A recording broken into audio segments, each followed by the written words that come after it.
ભરૂચની અયોધ્યાનગર ઝૂંપડપટ્ટીના રહીશોને નોટિસો આપ્યા બાદ હાઉસિંગ બોર્ડના અધિકારીઓની ટીમ પોલીસ કાફલા સાથે ઝૂંપડા હટાવવા અયોધ્યાનગર ખાતે પહોંચતા મામલો ગરમાયો હતો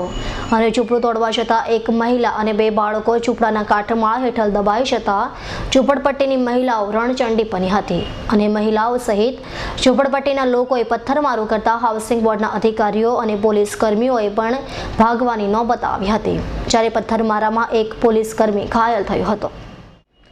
ભરૂચ હાઉસિંગ બોર્ડ દ્વારા અયોધ્યાનગર ખાતે ફ્લેટની યોજના મૂક્યા બાદ ખુલ્લી જગ્યામાં ઊભી થયેલ ઝૂંપડપટ્ટીને હટાવવા 2 દિવસ પહેલા નોટિસ અપાઈ હતી અને બુધવારે હાઉસિંગ બોર્ડના નાયબ કાર્યપાલક ઇજનેર આર ઉલવા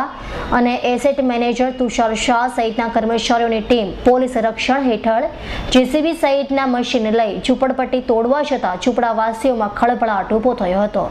અને ઝૂંપડપટ્ટીની મહિલાઓએ ઝૂંપડા તોડવાનો વિરોધ કરી કલેક્ટરને રજૂઆત કરવાનું કહેતા છતાં તંત્રએ ઝૂંપડા તોડવાની શરૂઆત કરતા મામલો ગરમાયો હતો। દરમિયાન એક ઝૂંપડું અચાનક ધરાશાયી થતા તેમાં એક મહિલા અને 2 બાળકો કાટમાળ હેઠળ દબાતા ઝૂંપડપટ્ટીની મહિલાઓ રણચંડી બની હતી અને ઝૂંપડપટ્ટીની મહિલાઓ અને બાળકોના ટોળાએ હાઉસિંગ બોર્ડની ટીમ અને પોલીસ કર્મીઓ પર ભારે પથ્થરમારો કરતા અફરાતફરી મચી ગઈ હતી, જ્યારે પથ્થરમારામાં એક પોલીસ કર્મીને પણ ઈંટ વાગતા હોસ્પિટલે ખસેડાયો હતો। જ્યારે બનાવની જાણ થતાં ડીવાયએસપી સહિતના ઉચ્ચ પોલીસ અધિકારીઓ સ્થળ પર પહોંચી ગયા હતા અને સમજાવટી કામ લઈ સ્થળ પર શાંતિનો માહોલ ઊભો કર્યો હતો।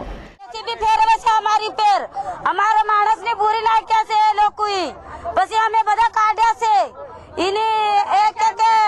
બધા તોડતા ગયા, અમે તોડીને તો બી સડાયા ગયા જેસીબી हमारी पेर અમે શાંતિતા ઉકેલતેલા તે લોકો છે ને લાકડા હમણાં ભાગવા ગયા, ફેરના ડંડા મારવા માંડ્યા, અમારા માણસને વાગ્યું છે, પથ્થર મારવા